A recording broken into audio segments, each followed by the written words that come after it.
孩子咳嗽老不好，老是反复咳嗽，我们家长千万不要着急，不要给孩子乱吃药。特别是夏天来了，孩子一吹空调，一吃冰西瓜，就引起孩子反复咳嗽，咳嗽比较频繁，痰化不掉。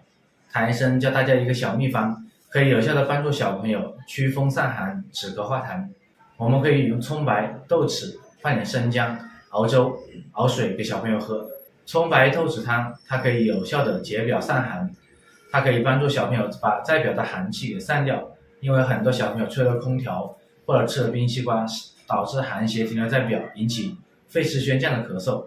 这种情况就是寒邪入体，我们根本治疗是要把寒邪给散出来。可以用生姜3片，然后葱白、豆豉给小朋友熬粥喝，帮助小朋友把体内寒气给散出来，这样子邪气不会往里面走，咳嗽就不会加重。